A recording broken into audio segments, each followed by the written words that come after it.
नरेंद्र मोदी जी से इंटरव्यू एक बड़ा इत्तेफाक है कि मेरे हर सवाल का जवाब दिया है। दंगे हुए, क्यों हुए, कैसे भड़के, कैसे आग बढ़ी, कैसे मुसलमान वहां पे निशाना बने, सब पे उन्होंने बात की है।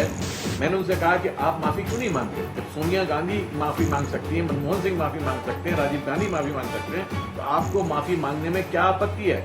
उनका कहना यह था कि इतना बड़ा कांड हो तो उसमें माफी नहीं देनी चाहिए। अगर ये कांड हुआ है और अगर मैं मुजरिम हूं तो फिर मुझे फांसी देनी चाहिए, और ऐसी फांसी देनी चाहिए कि 100 बरस तक किसी की हिम्मत न हो ऐसा घिनौना काम करने। किसी अदालत ने भी उनको दोषी नहीं माना, इसलिए फांसी पर लटकने का सवाल ही कहां खड़ा होता है। और ये तो सच है कि जब ताकतवर कातिल हो तो खुद लाश कहती है कि ये मेरा कातिल नहीं है। नरेंद्र मोदी जी पूरी तरीके से एरोगेंट है। उनका अहम और अहंकार हर व्यक्ति भी महसूस करता है, स्वयं उनके पार्टी के लोग महसूस करते हैं। इसलिए हमें उम्मीद भी नहीं है कि वे किसी प्रकार की माफी मांगेंगे। और ये भी कहा कि अगर ये साबित होता है कि मेरे खिलाफ प्रोपेगेंडा झूठा हो रहा था तो फिर मुझसे मीडिया को और जो लोग मेरे खिलाफ कह रहे हैं उन्हें माफी मांगनी चाहिए। वहाँ कमजोर मुसलमान बेचारे कैसे कह सकते हैं कि नरेंद्र मोदी कातिल हैं? हमारे गुजरात के चीफ मिनिस्टर को, गुजरात की सरकार को बदनाम करने की कोशिश की जाती है। तो मेरा मानना है कि इस सारे इंटरव्यू जो उन्होंने राजी हुए हैं देने के लिए, उस पे उनका मकसद अपनी धुंधली छवि को साफ करने की कोशिश करना है।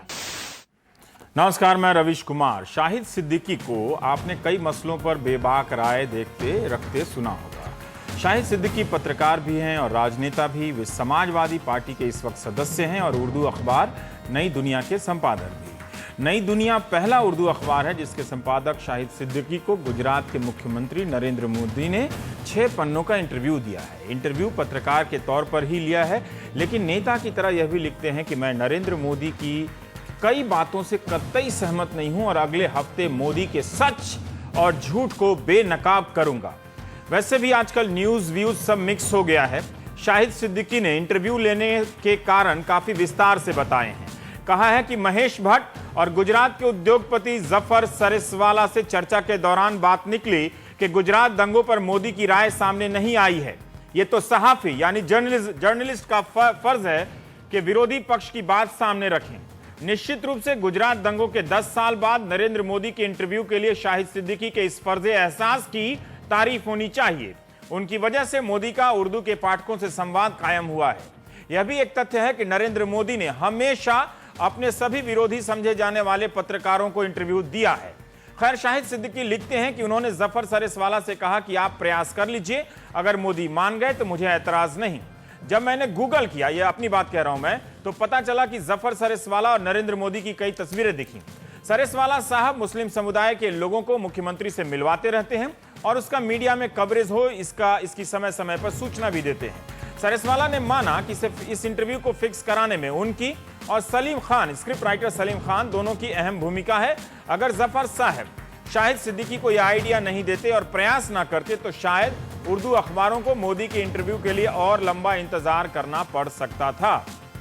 इस इंटरव्यू में अखंड भारत, मुस्लिम रिजर्वेशन, गुजरात में मुसलमानों की तरक्की के साथ साथ गुजरात दंगों से संबंधित कई सवाल पूछे गए हैं। शाहिद सिद्दीकी ने मोदी से भारत के मुसलमानों के लिए पैगाम भी पूछा है। गुजरात दंगों से जुड़े सभी सवालों में नरेंद्र मोदी ने खुद को बेकसूर बताया है।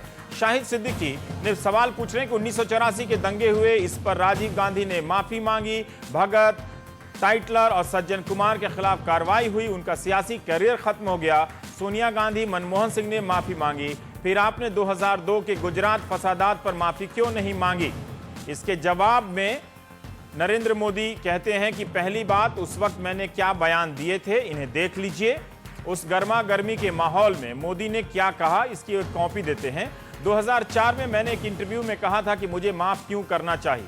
अगर मेरी सरकार ने इसे कराया है तो उसे बीच चौराहे पर फांसी लगानी चाहिए। ऐसी फांसी देनी चाहिए कि अगले 100 साल तक किसी हुक्मरान को ऐसा पाप करने की हिम्मत ना हो। जो लोग माफ करने की बात कर रहे हैं वो गुनाह को बढ़ावा दे रहे हैं।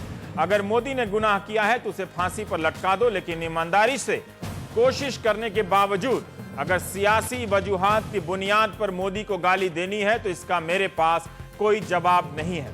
अब शाहिद सिद्दीकी एक और सवाल पूछते हैं, जो हुआ इसके लिए आपके दिल में कोई दुख है? हजारों लोग मरे, इसके लिए आपको कोई अफसोस है, कोई माफी है? मैं अखबार का एडिटर हूं, अखबार में कोई गलत बात छपती है तो मैं माफी मांगता हूं। जवाब मोदी इस तरह देते हैं कि आज माफी मांगने का क्या मतलब है? मैंने तो उस वक्त जिम्मेदारी ली, अफसोस किया, माफी मांगी। देखिए तो 2002 में मैंने क्या कहा, दंगे के बाद मैंने क्या कहा। लिखिए कि हम 10 बरस से मोदी से नाइंसाफी कर रहे हैं, हमें माफी तो मोदी से मांगनी चाहिए। शाहिद सिद्दीकी ने भी माना कि मोदी इस इंटरव्यू के जरिए अपनी धुंधली छवि को साफ करना चाहते थे। तो यह इंटरव्यू मोदी के कितने काम आया, इस पर भी बात करेंगे। लेकिन शाहिद भाई हमारे साथ आज नहीं है, इसका अफसोस रहेगा। बेगुनाही और फांसी देने की बात मोदी पहले भी कह चुके हैं, सद्भावना यात्रा में भी यह बात कही थी उन्होंने, और 2007 में सोनिया गांधी के उस बयान के जवाब में भी कहा था। इस इंटरव्यू को केंद्र में रखकर यह सवाल उठता है कि क्या मोदी के साथ नाइंसाफी हुई है? गुजरात में नाइंसाफी किसके साथ हुई? क्या राजनीतिक दल मोदी की इस बेगुनाही की पुकार को सुनेंगे? क्या गोधरा कांड और बाद की कार्रवाई पर जो सफाई दी है नरेंद्र मोदी ने, उसे स्वीकार किया जाएगा? आज प्राइम टाइम में हम बात करेंगे। हमारे दिल्ली स्टूडियो में मोहम्मद अदीब साहब हैं, आप उत्तर प्रदेश से की राजनीति से आते हैं, स्वतंत्र सांसद हैं। निर्जा चौधरी जी हैं, वरिष्ठ पत्रकार, राजनीति पर अच्छी गहरी पकड़ रखती हैं। शबनम हाशमी, सामाजिक कार्यकर्ता, दंगों में जो पीड़ित लोग हैं उनके अधिकारों के लिए आप लड़ती हैं। अमी याग्निक जी हैं, आप प्रवक्ता हैं गुजरात कांग्रेस की, आपका स्वागत है।